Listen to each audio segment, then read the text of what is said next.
témoin à la garderie aujourd'hui. Parfait. D'accord. Donc, 6 ans et moins. Donc, bonjour à vous tous et bienvenue à la prédication de la parole de Dieu. Bienvenue au message des Écritures concernant l'œuvre du Seigneur Jésus. Concernant son sacrifice parfait sur la croix du Calvaire, son sacrifice efficace pour le salut du pécheur. C'est le thème de notre prédication ce matin, cette idée-là de l'efficacité. Comme ça a été efficace lorsqu'il s'est offert pour chacun de nous. Le fait que la parole de Dieu décrit son œuvre sur le Calvaire comme étant parfaitement efficace pour sauver le pécheur repentant. Par exemple, dans Hébreux chapitre 7 au verset 24, on nous dit « C'est aussi pour cela qu'il peut sauver parfaitement ceux qui s'approchent de Dieu par lui. Il y a un seul Dieu, 1 Timothée 2 au verset 5, un seul médiateur entre Dieu et les hommes.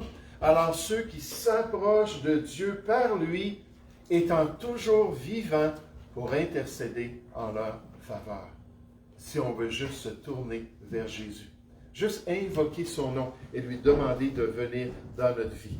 Quel sacrifice merveilleux que notre Sauveur a accompli sur la croix du Calvaire. Quel pardon parfait il offre encore aux pécheurs de nos jours. Quelle nouvelle vie extraordinaire il donne à celui ou à celle qui se tourne vers lui pour être sauvé. Et ce matin, j'aimerais qu'on puisse chercher un passage qui souligne ça, et il y en a plusieurs dans le Nouveau Testament. Cherchons ensemble l'Épître aux Romains au chapitre 3. L'Épître aux Romains au chapitre 3 pour voir cette efficacité dans notre vie. Pour qu'on puisse le remercier pour son corps qui a été brisé pour nous, livré en sacrifice à Dieu pour son sang, sa vie qu'il a versé pour notre rédemption et notre paix avec Dieu. Romains chapitre 3, nous allons débuter notre lecture au verset 19. Romains chapitre 3 au verset 19. Or, nous savons que tout ce que dit la loi, elle le dit à ceux qui sont sous la loi, afin que toute bouche soit fermée et que tout le monde soit reconnu coupable devant Dieu. Car personne ne sera justifié devant lui par les œuvres de la loi, puisque c'est par la loi que vient la connaissance du péché. Mais maintenant, sans la loi, est manifestée la justice de Dieu, à laquelle rendent témoignage la loi et les prophètes. Justice de Dieu par la foi en Jésus-Christ pour tous ceux qui croient. Il n'y a point de distinction, car tous ont péché et sont privés de la gloire de Dieu. Et ils, en parlant de tous les pécheurs, sont gratuitement justifiés par sa grâce, par le moyen de la rédemption qui est en Jésus-Christ. C'est lui que Dieu a destiné à être, par son sang pour ceux qui croiraient, victime propitiatoire, des fois c'est traduit, victime expiatoire, Et dans le fond, c'est tous les deux effets de son sacrifice. Un sur le pécheur, puis l'autre sur Dieu. On va voir ça dans un instant. Mais donc, il l'a choisi pour être victime propitiatoire, verset 25, afin de montrer sa justice, parce qu'il avait laissé impunis les péchés commis auparavant, au temps de sa patience. Romains 3, 26. Il montre ainsi sa justice dans le temps présent, de manière à être juste, tout en justifiant celui qui a la foi en Jésus. Amen. Gloire au Seigneur Jésus pour ce si grand sacrifice. Ce matin, j'aimerais qu'on puisse considérer ensemble, d'après notre passage biblique, que la loi condamne parfaitement le pécheur. La loi condamne parfaitement le pécheur. La loi de Dieu, la justice divine, les exigences du juste juge de l'homme qui lui montre son imperfection et même sa condamnation devant le Seigneur, sa perdition pour toujours, s'il se fie en lui-même pour être juste devant Dieu. Alors, quand je commence à expliquer les commandements à un pécheur, c'est un évangéliste que j'aime beaucoup, Ray Comfort. Il ne trouvera pas en face des commandements de réconfort, mais la condamnation. La loi apportera la mort, pas la vie. Il cherchera l'espoir, Mais chacun des commandements, puis j'utilise la même tactique que lui. Je prends des commandements comme « tu ne mentiras point ». Là, je pose une question à la personne, « Est-ce que tu as déjà menti ou peut-être combien de mensonges as-tu fait dans ta vie? » Là, en général, les personnes, cette semaine, il n'y a personne qui m'a dit « je n'ai jamais menti ». À chaque fois, les gens à qui j'ai parlé ont dit « oui, j'ai fait plusieurs mensonges dans ma vie ». Là, je pose la question, mais comment est-ce qu'on appelle quelqu'un qui fait un mensonge? On va dire un menteur. Je leur demande, est-ce que tu sais ce qui arrive avec les menteurs d'après la justice de Dieu? Apocalypse 21, verset 8. Tous les menteurs auront leur part dans l'étang ardent de feu. Là, je continue avec le vol. Je continue avec l'adultère. Si on convoite quelqu'un dans notre cœur, Dieu voit les intentions du cœur, puis on est condamné. Là, je pense à travers plusieurs commandements, puis le verdict pour la personne, il y a quelqu'un qui veut avoir un petit peu de musique de fond. Le verdict pour la personne, finalement, c'est qu'elle est condamnée, totalement condamnée devant Dieu. Puis il dit ça, il dit, la loi va tuer leur faux espoir et le laisser impuissant et désespéré. La loi tuerait tout refuge supposé dans une justice propre. Quand quelqu'un dit, ah, je suis une bonne personne. Quand on regarde les commandements et les détails, la personne dit, non, devant Dieu, je ne suis pas une bonne personne. Peut-être que je suis meilleur que lui. Hein, on va toujours citer Adolf Hitler, je dis c'est un monstre. Puis, certainement, lui, il mériterait le jugement de Dieu, pas moi. Mais quand on est présenté avec les exigences de la loi de Dieu, on est obligé de dire, ben non, effectivement, j'ai un gros problème. Ça, c'est la mauvaise nouvelle, alors qu'on se tourne vers la bonne nouvelle pour pointer la personne vers Dieu. La loi tuerait tout refuge supposé dans une justice propre et le pousserait à rechercher plutôt la miséricorde auprès de Dieu. Et c'est exactement ce qu'on présente aux pécheurs. C'est exactement la bonne nouvelle qu'on veut qu'ils puissent saisir devant Dieu. La loi ne délivre personne de la situation difficile actuelle. Nous méritons universellement le jugement de Dieu. Aucun autre plaidoyer ne peut être déposé. Aucune autre réclamation ne sera acceptée. Personne ne peut élever la voix pour se défendre personnellement devant le juste juge de l'être humain. Et nous sommes totalement condamnés. Et c'est ce qu'on voit ici dans notre passage. Regardez dans Romains chapitre 3, on va reculer un petit peu pour voir les détails de cette condamnation avant d'arriver dans notre passage principal. Regardez au verset 9, Romains 3 au verset 9. Quoi donc? Sommes-nous plus excellents? Paul parle comme juifs. Est-ce que les Juifs sont plus excellents? Nullement. Car nous avons déjà prouvé que tous, est-ce qu'on est prêt à se mettre dans le tous ce matin? Est-ce qu'on est prêt à reconnaître qu'on a un problème aussi? Que tous, Juifs et Grecs, l'humanité, sont sous l'empire ou l'emprisonnement ou la captivité du péché, selon qu'il est écrit, il n'y a point de juste, parfaitement juste, ça n'existe pas, pas même un seul. Nul n'est intelligent, nul ne cherche Dieu par lui-même. Tous sont égarés, tous sont pervertis. Il n'en est aucun qui fasse le bien. Même notre justice, la Bible nous dit dans Ésaïe chapitre 64 au verset 5, est souillée devant Dieu. Elle est impure parce qu'elle vient d'un cœur impur. C'est un 16. Tout ce qu'on peut faire avec un cœur impur est souillé devant Dieu. Si on n'est pas sauvé, j'aimerais vous dire, on ne peut pas être une bonne personne et être accepté par Dieu. C'est totalement impossible. Verset 13. On nous dit, leur gosier est un sépulcre ouvert. Ils se servent de leur langue pour tromper, puis peut-être qu'on y a goûté quand on considère les gens qu'on côtoie dans le monde. Ils ont sous leurs lèvres un venin d'aspic. Leur bouche est pleine de malédiction et d'amertume. Ils ont des pieds légers pour répandre le sang. La destruction et le malheur sont sur leur route. Ils ne connaissent pas le chemin de la paix. Comme c'est tragique. La crainte de Dieu n'est pas devant leurs yeux. Ça ressort comme verdict de la loi de Dieu. Verset 19. Or, nous savons que tout ce que dit la loi de Dieu, les commandements de la Torah, que les Juifs chérissaient tant, puis faisaient partie de ceux à qui Paul est en train d'adresser. Elle le dit à ceux qui sont sous la loi, afin que toute bouche soit fermée et que tout le monde soit reconnu coupable devant Dieu. Verset 20, car personne ne sera justifié devant lui par les œuvres de la loi, puisque c'est par la loi que vient la connaissance du péché. Quelle condamnation, n'est-ce pas? Quelle réalité qu'en nous-mêmes, nous sommes perdus. Regardez avec moi dans Romains chapitre 7. Romains chapitre 7 à partir du verset 6. Romains chapitre 7, c'est le grand chapitre, à partir du verset 6 jusqu'à la fin, de condamnation de notre nature pécheresse, de ce qu'on a à l'intérieur de nous. Une nature qui ne peut pas et qui ne veut pas plaire à Dieu, puis suivre la volonté de Dieu. Ça, on a cette corruption intérieure-là, qu'on doit réaliser cela. Verset 6 dans Romains chapitre 7, mais maintenant, nous avons été dégagés de la loi, qu'on est sauvés étant morts à cette loi sur laquelle nous étions retenus, de sorte que nous servons dans un esprit nouveau et non selon la lettre qui a vieilli, gloire à Dieu. Mais, Paul dit, verset 7, que dirons-nous donc? La loi est-elle péché? Loin de là. Ce n'est pas les exigences, ce n'est pas les commandements, ce n'est pas la justice de Dieu, le problème, loin de là.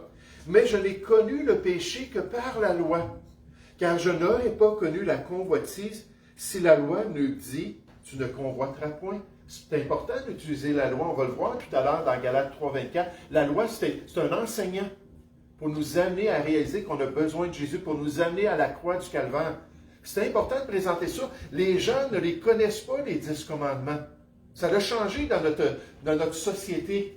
Avant, les gens ont dit, oh oui, on sait le premier commandement, tu n'auras pas d'autre Dieu devant moi. Deuxième commandement, non, tu ne prendras pas le nom de Dieu en vain. Troisième commandement, honore le 7e jour, le jour du sabbat, bien sûr. Quatrième commandement, honore ton père et ta mère. Puis là, on aurait tout descendu à travers les commandements. Les gens auraient su ces choses-là. Puis aujourd'hui, il faut prendre le temps de leur expliquer les exigences de Dieu. Il dit, si ça n'avait pas été la loi qui m'avait dit, tu ne convoiteras point, en interdisant la convoitise, puis en passant, c'est le seul péché que Paul reconnaît qu'il avait avant son salut, la convoitise. Ça, c'est sournois, la convoitise. Je peux voir la voiture de mon voisin, il vient d'arriver à l'église, « Wow, quelle belle voiture! » Puis là, être insatisfait, il dit, « Moi, j'en veux une voiture comme ça. » Dieu dit, « Ah, il dit, tu es en train de convoiter. » Je peux voir une autre femme comme mon épouse, puis la regarder, puis la désirer. Dieu dit, si tu regardes une femme, puis tu la convoites dans ton cœur, c'est comme si tu es allé coucher avec elle. Pourquoi? Parce que l'adultère, c'est dans les intentions autant que dans la pratique. Et Dieu nous dit dans le psaume 51 au verset 8 qu'il veut que la vérité soit dans la profondeur de mon cœur. Donc, si j'ai une mauvaise intention dans mon cœur, Dieu voit le cœur et dit, c'est mal. La colère, si je suis en colère, je suis tellement fâché, Dieu dit, tu es un meurtrier. Dans d'autres circonstances, tu t'aurais pris le couteau, tu serais allé régler la question. Et donc, il nous confronte avec cette réalité spirituelle. Verset 8.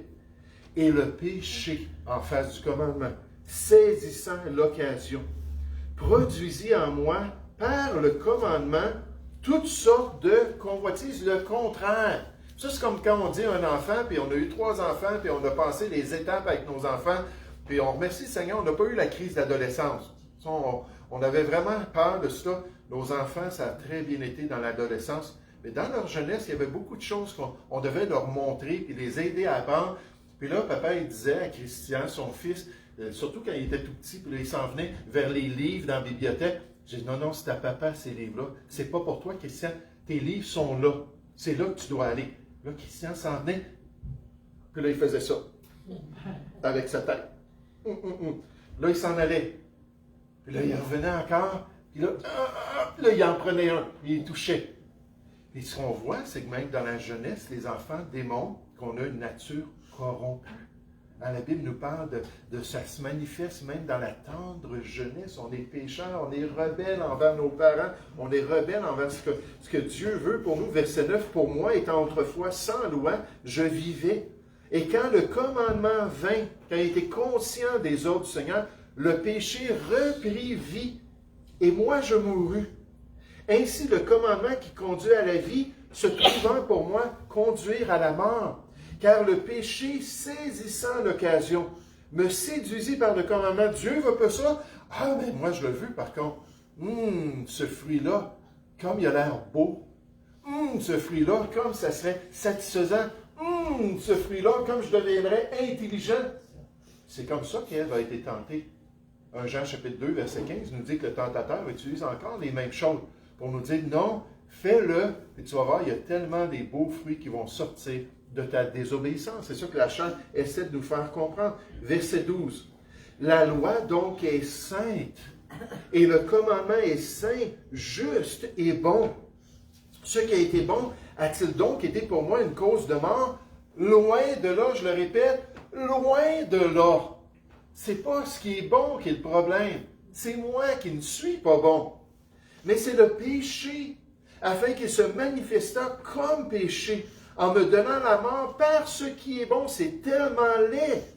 Et que par le commandement, il devint condamnable au plus haut point. Et c'est pour ça qu'on doit présenter cette réalité-là aux pécheurs, et ils n'aiment pas ça, l'entendre. Je peux voir le visage des gens assez rapidement lorsqu'on parle des commandements de Dieu qui réagissent, puis on le fait avec douceur, on le fait avec gentillesse, on le fait en s'associant, mais moi aussi je mens, moi aussi j'ai convoité, moi aussi j'ai fait telle et telle chose. Pour que les gens puissent comprendre, ce n'est pas nous qui les jugeons, c'est la loi de Dieu qui est en train de révéler leur état spirituel. La Bible nous dit dans Jean 3,20, « Quiconque fait le mal est la lumière. » C'est normal qu'ils réagissent envers la lumière de la révélation. Et ne vient point à la lumière, puis là, quand on est à leur porte avec la lumière, qu'ils ne sont pas contents. De peur que ces œuvres ne soient dévoilées, que ça soit confronté, révélé comme étant mal, pour qu'ils puissent dire, oui, je suis prêt à me repentir. Je suis prêt à me détourner de mon péché pour me tourner vers la solution de Dieu et recevoir cette nouvelle vie-là qui se trouve en Jésus-Christ. Des citations de la loi de Dieu, les Écritures de l'Ancien Testament conduisent à une conclusion. Le monde entier, et là on fait tous partie de ce monde-là en passant, le monde entier est coupable devant Dieu. Il y a peut-être ceux qui veulent argumenter, mais toutes les bouches sont fermées peut-être sur la terre, ils vont argumenter devant le Seigneur. Ça va être tout fermé, ces bouches-là. Il n'y a ni débat, ni défense. Le monde entier est coupable, juif et gentil, aux juifs et païens. C'est la réalité dans chacune de nos vies. Et c'est ce que les gens doivent comprendre. Et c'est pour ça que je m'attarde à ça. J'ai hâte d'arriver à la propitiation. J'ai hâte d'arriver à l'expiation. Vous expliquer ça. J'ai même un petit objet de leçon qui n'a pas marché comme je voulais. Par contre, mais j'aime ça, pouvoir juste illustrer des choses, vous aider à comprendre. Madame Nollet a cherché une couverte le plus léger possible, mais malheureusement, ça n'a pas fonctionné.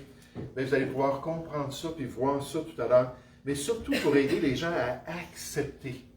Comme ça, ils peuvent se tourner vers la solution du Seigneur. La mauvaise nouvelle qui nous mène vers la bonne nouvelle du Seigneur. Il ne faut pas oublier que la loi, les commandements, a été comme un pédagogue, un enseignant, pour nous conduire à Christ. Puis j'aime ça, il y a des pédagogues ici dans l'Assemblée. Il y a des gens qui c'est ça qu'ils font, ils enseignent. Et là, ils peuvent comprendre que la loi, les commandements, ont un grand message pour le pécheur.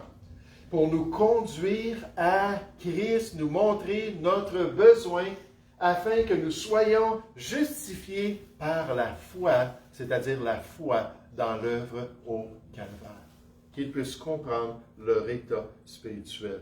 Puis ainsi la loi condamne parfaitement le pécheur qui est prêt à se regarder dans le miroir de la loi.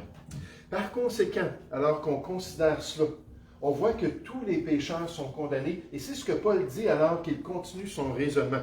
Tous les êtres humains dans leur état de péché sont condamnés devant Dieu sans exception. Il n'y en a pas du tout d'exception. Des mères Teresa là, qui n'avaient pas de péché, là, ça n'existe pas dans la parole de Dieu. Tous sont reconnus coupables devant lui. Juste en passant, on va utiliser l'expression, même la Vierge Marie. Elle n'était pas immaculée conception. 1968 ou 62 qui ont sorti ça comme dogme, qu'elle était sans péché, comme Jésus. Non. Elle reconnaît que Dieu avait eu compassion. Il a jeté les regards sur la bassesse de sa servante. Son sauveur est venu pour lui permettre de porter Jésus. Elle connaissait qu'elle était pécheresse. Ça paraît même dans ses agissements, alors qu'on la voit dans le ministère du Seigneur Jésus. Mais tous doivent être reconnus coupables. Tous méritent le salaire de leur péché, qui est la mort. Tous sont dans le même bateau de la désapprobation du Seigneur. Et ce verdict, aussi important soit-il, n'est pas du tout agréable à entendre. L'homme préfère diluer le message de Dieu en se faisant un Dieu à son image qui ne fait peut-être aucun cas du péché, plutôt que d'accepter son verdict universel sur le péché de l'homme. Le premier problème est que le pécheur rejette la révélation de Dieu sur eux-mêmes, dans sa parole. Il déteste ce que dit l'Écriture et rejette derrière eux ses paroles inspirées. Le fruit de cela est l'anarchie dans sa vie, nécessairement. Il ne condamne pas le péché. Le voleur et l'adultère ne croient pas du tout qu'ils pêchent dans leur conduite. Ça, on voit ça aussi, alors qu'on essaie d'aider les gens à comprendre. Puis, mais non, c'est pas un problème. Dieu est amour. Ça ne dérange pas qu'on accomplisse ces choses-là. Après avoir fait toute une liste de péchés terribles, Paul dit dans Romains chapitre 1, « Et bien qu'ils connaissent le jugement de Dieu, dans notre conscience, on est fait à l'image de Dieu, déclarant dignement ceux qui commettent de telles choses, non seulement ils les font, puis aujourd'hui de plus en plus publiquement. » On nous dit dans 2 Pierre chapitre 2 que le pécheur, dans son paroxysme, va pratiquer ses péchés publiquement, devant les yeux de tous. Et ça, on n'a pas besoin de regarder bien la télévision, de regarder bien les journaux, de regarder bien autour de nous, pour s'apercevoir que c'est le cas aujourd'hui, que les gens pratiquent les choses publiquement. Voyez-vous, juste dire ça, je réalise que ça peut être interprété là, comme fomentant, c'est ça les termes de la loi, fomentant de la haine, de la violence. Pas du tout. Je vais être le premier à aller voir des gens comme ça et leur dire que Jésus les aime, puis que je veux leur présenter la solution de Dieu. Ça dit non seulement ils les font, mais ils approuvent ceux qui les font. Ah, c'est bien! Ah, la diversité! Ah, il faut recevoir tout le monde, puis il faut qu'il y ait vraiment là, des droits pour tous. Là, on est en train de justifier puis d'encourager ces choses-là qui, d'après la prophétie biblique, va devenir le standard dans les derniers temps, alors que les gens vont se livrer à toutes les passions de leur cœur, quand Dieu condamne ces choses-là. Je me rappelle d'une visite que j'ai faite avec Jocelyn, chez une dame, je vous l'ai mentionné récemment. Tout allait bien.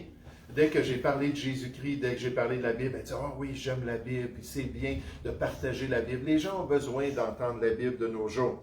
Elle était contente d'entendre parler de l'amour de Jésus, de cette bonne nouvelle, de l'œuvre qu'il avait accomplie parmi les gens. Mais dès que j'ai abordé la question du péché et du jugement de Dieu, son visage, hein, il y a des gens, des fois, là, tu le vois, là, les enfants sont comme ça un peu. Quand il y a quelque chose qu'ils n'aiment pas, là, tout de suite, là. Moi, les bajoux, j'aimais ça, mes enfants avaient des bajoux. J'avais, OK, qu'est-ce qui se passe? Je pognais des bajoux, qu'est-ce qui arrive dans votre cœur? Le visage, ça dit beaucoup. Le regard d'une personne, dans Isaïe chapitre 3, verset 5, je pense, la référence, je me trompe peut-être, mais Dieu dit au peuple d'Israël, vous vous condamnez juste par votre regard. Votre regard montre vos mauvaises intentions et vous êtes sur la mauvaise voie. Le regard, c'est très important. Et tout de suite, j'ai vu le changement. Elle dit, Dieu n'est pas comme ça. Tu te trompes. Jamais est-ce que la Bible parle de sa colère et de son jugement. Jamais est-ce qu'elle nous dit que Jésus-Christ est mort pour nos péchés. Jamais Dieu est amour, puis c'est pas le juste juge comme tu le décris. Puis là, elle avait une grosse réaction. Puis là, j'ai dit, mais certainement, vous avez enseigné le Nouveau Testament, vous avez vu ça dans l'Épître aux Romains, vous avez vu ça dans l'Épître aux Galates, dans l'Épître aux Éphésiens aussi, que ça nous parle de cette œuvre de Jésus, puis à travers le Nouveau Testament. Non, ça ne se trouve pas là. Fait que j'ai donné quelques exemples, puis j'ai dit, OK, j'arrête. Je ne suis pas là pour argumenter, on respecte les opinions des gens. Puis là, on est parti. J'ai dit, bon, ben bonne journée. J'ai dit, est-ce que je peux au moins vous laisser le dépliant? Elle a dit, ben oui, je vais le lire. J'ai dit, c'est juste des versets de la parole. Elle a dit, je vais le lire. Là, on est parti, puis on est allé à la prochaine porte. Souvent, ce qui arrive, c'est quand on arrive à la prochaine porte, là, l'autre personne est plus disposée. Là, c'est comme un encouragement. Ah, il y a quelqu'un qui va bien écouter. Pas une personne de religieuse qui ne veut rien savoir, parce qu'elle s'est fait un Dieu à son image, selon ses pensées. Là, j'ai dit à Jocelyn, j'ai dit, j'aurais dû lui dire Matthieu 7, 21 avant de partir. Vous savez, des fois, Paul rentrait dans une ville, prêchait l'Évangile, il y avait un soulèvement contre lui. Je suis dans le livre des Actes en ce moment, je viens juste de lire ça. Il y a un soulèvement contre lui. Qu'est-ce que Paul fait? Il prend la poussière de la terre, il envoie ça dans les airs. Il dit, tiens, c'est un témoignage que je suis venu dans votre ville avec les pieds de l'évangile de Dieu. Vous m'avez refusé. Mais ça va être un témoignage contre vous. Pas pour être méchant, jamais. Mais juste pour dire, en passant, la Bible dit, ceux qui disent Seigneur, Seigneur, n'entreront pas tous dans le royaume des cieux. Seulement celui qui fait la volonté de mon Père céleste. Juste pour encore une fois lui montrer, écoute, analyse les choses, puis réalise ce que tu es en train de faire. Regardez dans Romains chapitre 3, verset 19, alors qu'on rend ça universel, alors qu'on présente ça de manière sans équivoque. On nous dit, or, nous savons que tout ce que dit la loi, il le dit à ceux qui sont sous la loi, parlant des Juifs en particulier, afin que toute bouche soit fermée, que tout le monde soit reconnu coupable devant Dieu. Car personne ne sera justifié devant lui par les œuvres de la loi, puisque c'est par la loi que vient la connaissance du péché. Mais maintenant, sans la loi, est manifestée la justice de Dieu, à laquelle rendent témoignage la loi et les prophètes. Dieu en a parlé. Justice de Dieu par la foi en Jésus-Christ pour tous ceux qui croient, qui se tournent vers Jésus-Christ. Il n'y a point de distinction, on doit le comprendre. Je fais partie des pécheurs, je fais partie de ceux qui sont condamnés, car tous ont péché et sont privés de la gloire de Dieu. Tous ont péché et sont privés du paradis. Tous ont péché et sont privés du royaume de Dieu à cause de nos transgressions. Dieu nous dit qu'il ne peut pas nous accepter dans son royaume. 1 Corinthiens 6, 9 nous dit, les injustes n'hériteront point le royaume de Dieu. Donc en nous-mêmes, on l'a vu, nous sommes pécheurs, nous sommes privés de la gloire de Dieu, nous sommes injustes, on ne peut pas aller au paradis de Dieu. En fait, Paul pousse la hardiesse dans Galates 3, verset 10 en disant, maudit est quiconque n'observe pas tout ce qui est écrit dans le livre de la loi. Tu penses être capable par toi-même, par tes propres efforts, par tes bonnes œuvres. Dieu nous dit, maudit est quiconque n'observe pas tout. La note à l'examen, ça prend 100%. Si vous n'avez pas 100% à l'examen d'obéissance, une seule fois vous avez menti, une seule fois vous avez déshonoré vos parents, une seule fois vous avez fait ce qui est mal aux yeux de Dieu, c'est fait. Maudit, la malédiction de Dieu est sur vous. Et ne le met en pratique. Et sans cette perfection en face de la loi de Dieu, personne ne peut espérer être en règle avec Dieu. Jacques le dit. Quiconque observe toute la loi, on fait un effort, on essaie de suivre les commandements, tout ça, mais pêche contre un seul commandement, devient coupable de tous. Dieu dit, ça prend un seul péché pour être pécheur. Si tu es pécheur, tu ne peux pas rentrer dans mon paradis. Dieu est parfaitement juste. Il ne permet pas à quelqu'un d'injuste d'entrer dans son royaume. Est-ce qu'on a reconnu un jour notre état spirituel? Est-ce qu'on a admis qu'on est perdu sans Jésus-Christ? Est-ce qu'on a cherché en lui notre espérance et notre salut? OK. Ça, c'était la partie de la mauvaise nouvelle.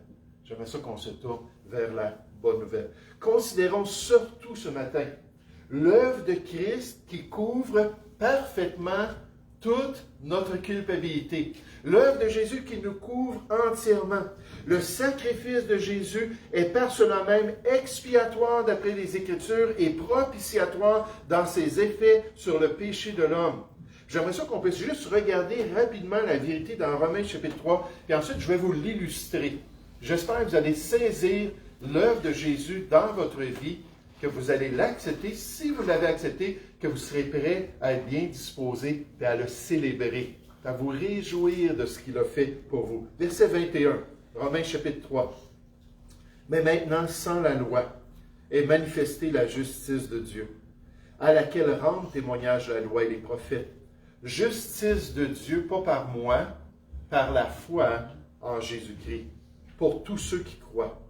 Il n'y a point de distinction, on vient de le voir, car tous ont péché, ils sont privés de la gloire de Dieu.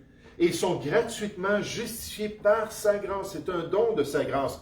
Par le moyen de rédemption qui est en Jésus-Christ, c'est lui, dans le plan de Dieu, verset 25, on s'arrête là-dessus, que Dieu a destiné à être par son sang pour ceux qui croiraient une victime propitiatoire, ou la victime qui littéralement couvre couvre notre culpabilité, couvre notre péché, qui va satisfaire Dieu dans sa justice et au niveau de sa colère contre notre péché, afin de montrer sa justice, parce qu'il avait laissé impunis les péchés commis auparavant, au temps de sa patience. Il montre ainsi sa justice dans le temps présent, de manière à être juste, tout en justifiant celui qui a la foi en Jésus. Alors, c'est quoi ça, une victime propitiatoire? La propitiation, qu'est-ce que ça veut dire? L'idée de ce qui est propitiatoire, expiatoire, des fois c'est les mêmes mots, mais c'est traduit de différentes manières, miséricordieux, comme le propitiatoire ou le couvercle de l'arche de l'Alliance en or pur, sur et devant lequel le souverain sacrificateur devait asperger le sang des sacrifices expiatoires le jour des expiations. On appelait ça le propitiatoire. Ce qui couvrait la loi et les exigences de Dieu, les 10 commandements qui se trouvaient dans le coffre. Donc, c'est de là qu'on a cette idée-là de propitiation. Maintenant, qu'est-ce que ça veut dire exactement? C'est-à-dire que pour les Juifs, lors de la grande fête annuelle d'expiation, lors du Yom Kippour, une fois par année en Israël, le souverain sacrificateur offrait le sacrifice de l'agneau. Il prenait le sang de l'agneau expiatoire et il le mettait non pas sur l'autel du sacrifice, il amenait ce sang-là sur le couvercle de l'arche de l'Alliance, dans le Saint des Saints. Puis quand il mettait, puis là, il couvrait tout le couvercle avec le sang. Puis quand il versait ça, puis il couvrait ça, ça couvrait la loi qui se trouvait à l'intérieur de l'arche de l'Alliance. Tout le sang couvrait les exigences de la justice de Dieu, les exigences du Seigneur, pour que le peuple, pendant la prochaine année, puisse marcher avec le Seigneur. Nécessairement, ça, c'était juste une image. C'était juste dans l'Ancien Testament, c'était temporaire. Les Écritures nous disent que c'est Jésus lui-même qui a offert le vrai sacrifice propitiatoire pour couvrir notre culpabilité, puis entièrement être accepté par le Seigneur. Là, qu'est-ce que ça veut dire?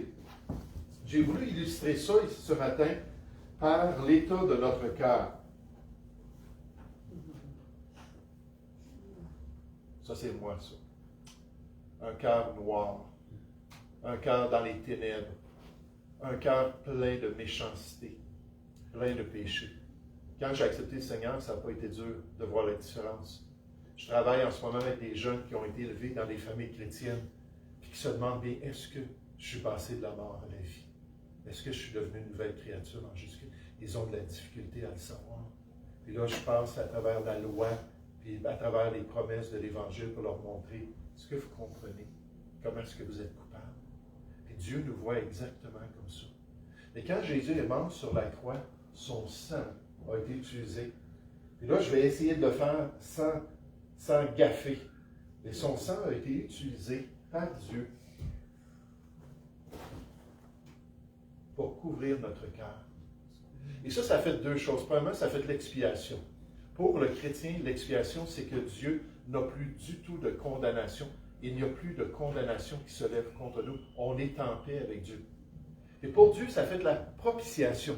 La propitiation, c'est quoi? C'est que la justice de Dieu a été comblée. Dieu est satisfait. Il fallait qu'il y ait quelqu'un qui paye pour nos péchés. Hébreux 9, 27, 22. Sans effusion de sang, il n'y a point de pardon. Puis là, le Seigneur nous regarde, et ce qu'il voit, c'est le sang de Jésus sur notre vie. Il ne voit plus notre cœur méchant. Il ne voit plus notre culpabilité. Puis il est satisfait dans sa justice.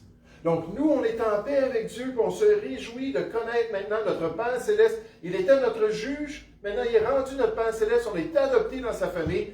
Puis lui, de son côté, il est parfaitement satisfait dans ses exigences que notre péché a été couvert par le sang précieux de Jésus. Ce sang qu'il a péri après sa mort sur la croix, une fois ressuscité. Puis là, il est monté, on parle de son ascension.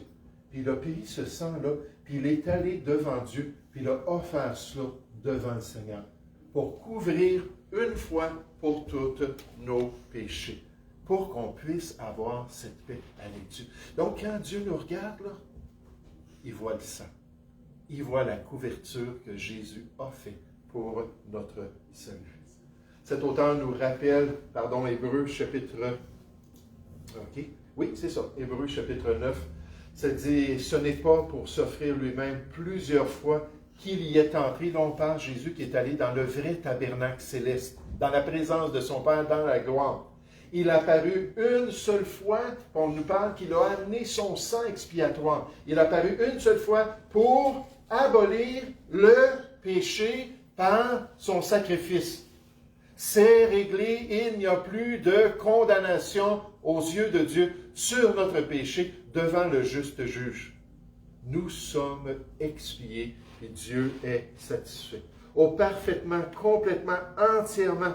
Le sang de Jésus couvre toute notre culpabilité légale devant la loi de Dieu pour qu'on soit en paix. La propitiation signifie la satisfaction de la sainte loi de Dieu, la satisfaction de ses justes exigences, afin que Dieu puisse pardonner librement à ceux qui viennent à Christ. Le mot « sang » dans les textes bibliques nous indique quel en a été le prix.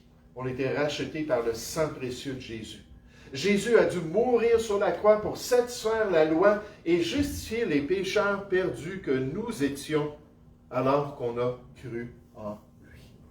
Est-ce qu'on a reçu ce merveilleux pardon qui se trouve en Jésus-Christ? Donc, comme résumé ce matin, qu'est-ce qu'on a vu? Et qu'est-ce qui nous prépare à célébrer l'œuvre du Seigneur Jésus? C'est que techniquement, la loi nous condamne tous. La loi nous condamne tous. Tous les pécheurs sont privés de la gloire de Dieu. Tous les pécheurs sont condamnés à une éternité loin de Dieu. Et merci Seigneur qu'avec son sacrifice et avec cette œuvre, qu'on est couvert parfaitement, que Dieu ne voit pas aucune tache. Il n'y a rien du tout qu'il voit. Vous ne regardez pas. Il n'y a rien qu'il voit. La propitiation est parfaite et nous sommes en paix avec Dieu. Le fondement du salut est établi et maintenant on peut vivre une vie de relation avec notre Père Céleste. Nous allons prier ensemble. Père Céleste, j'aimerais te louer, j'aimerais te remercier pour ce grand privilège que tu nous donnes ce matin de célébrer l'œuvre parfaite du Seigneur Jésus. Et je te prie, Seigneur, que pas juste une fois par mois, mais à chaque jour, on puisse se rappeler de cette purification qu'il a faite de notre dossier et du fait qu'il a détruit l'acte qui nous condamnait. Et devant toi, tu nous vois à travers son œuvre. Merci pour ce privilège. Merci pour cette nouvelle vie. Aide-nous à le louer quotidiennement, nous te prions, au nom du Seigneur Jésus. Amen. Amen. Donc, ce matin,